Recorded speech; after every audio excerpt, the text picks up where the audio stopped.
Whenever somebody asks me how I turned out the way I am, I have to go back to the fact that I grew up in Pittsburgh. And one of the things you learn about Pittsburgh when you grow up there and also when you visit is that people there appreciate work, and they actually like work, and they actually understand that nothing is easy and things take time. It's not a place where people go to get rich quick. It's a place where people go because they're committed to the long view. And I just was reminded, reading a book, that above Milton Glazer's door it says art is work.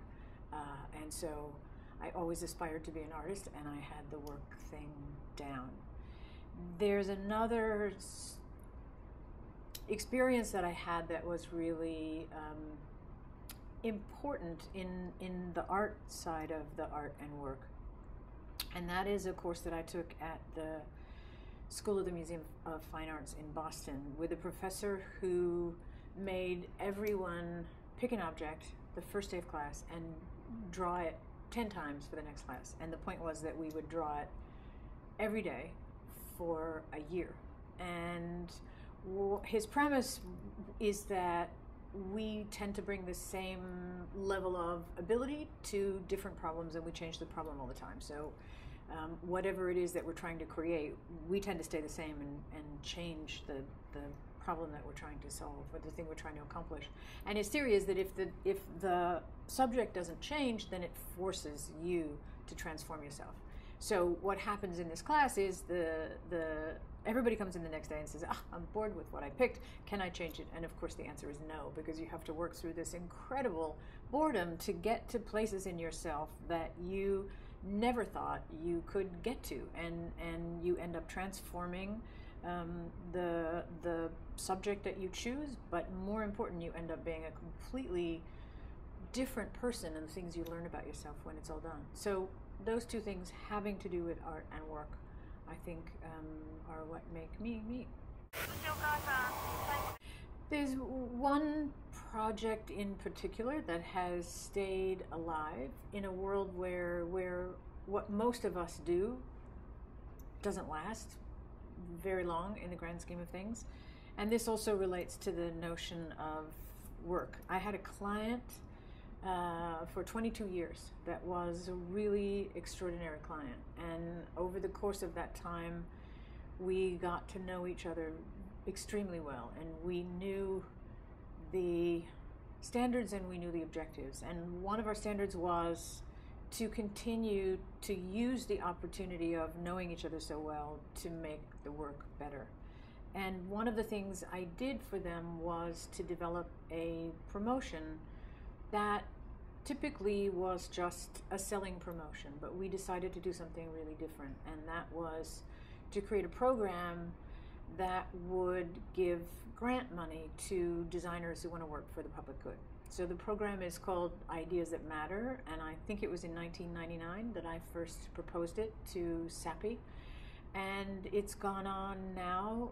They've given away over $10 million to designers around the world working in all kinds of areas.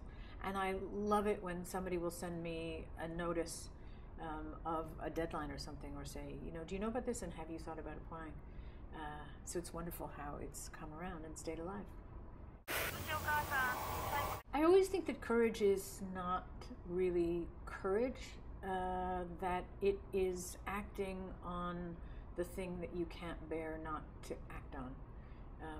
At least for me, when I've done things that in hindsight were really cheeky or brazen or brave, it was because I had no choice, and not doing them became unbearable.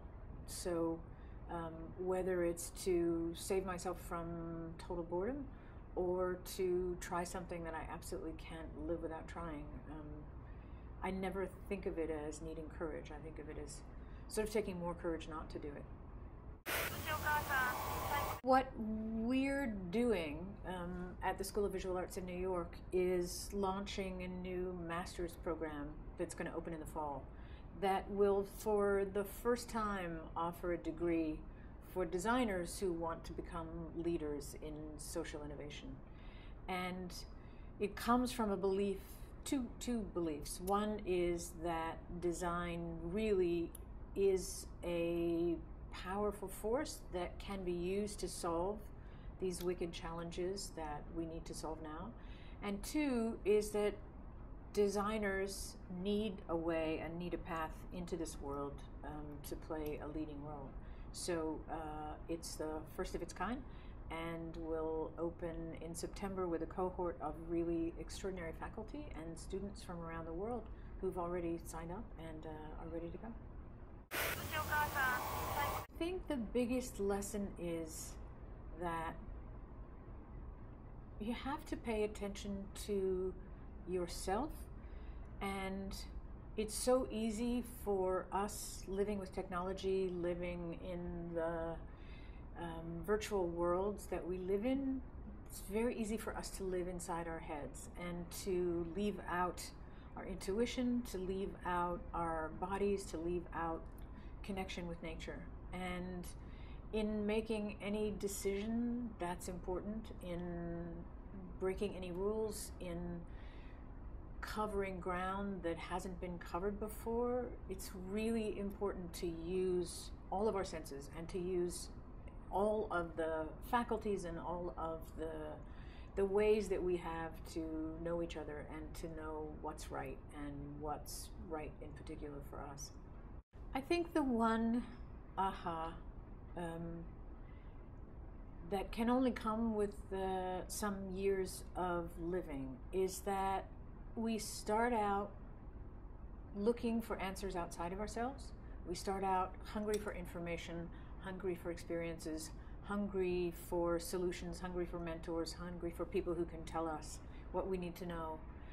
And at a certain point, the aha is that the wisdom is inside of us if we pay attention to it.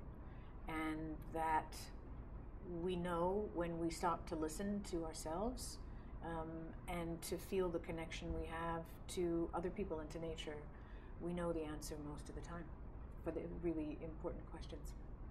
I think we